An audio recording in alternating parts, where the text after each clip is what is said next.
இதுல என்ன உனக்கு பெருமை? அதான் சொல்றேனே 5 வருஷம் இப்படிதாங்க இருக்கும், ஒரே போராட்டமா தான் இருக்கும்.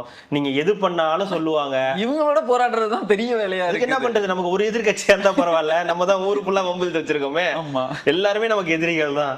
இந்த பக்கம் பார்த்தா சோனு மலை, இந்த பக்கம் பார்த்தா என்னடான்னு திரும்பி பார்த்தா அங்க இருந்து ஒருத்தர் பின்னாடி 4% சோனு மலை. இங்க இன்னொருத்தர் மழை வந்துகிட்டு இருக்குது வேற. மழை வந்துருச்சு. அதனால இந்த 1000 கோடி ரூபாய்ன்றது ஒரு வரவு தான். இப்போதைக்கு முன்கூட்டி அட்வான்ஸ் வாங்கியிருக்காங்க. ஏங்க பேரிடர் வந்துடும் அட்வான்ஸ், என்ன பேரிடர் வந்துடும் அட்வான்ஸ் கொடுங்க வேணும் அப்படின்னு.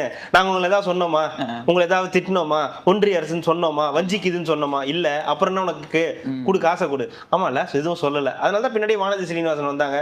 பாத்தீங்களா, கரெக்டா பேசுறாரு பாத்தீங்களா, இவரு இந்த மாதிரி இந்த கோடி கேட்டிருக்காரு, நாங்க முன்கூட்டியே கொடுத்துருக்கோம், இது மாதிரி பாராட்டினதே கிடையாது அப்படின்றாங்க. உடனே இது டிவிகேக்கும் பிஜேபிக்கும் ஒரு அண்டர்ஸ்டாண்டிங், அவங்களுடைய திட்டங்கள்லாம் இவங்க இங்க அதெல்லாம் கிடையாது.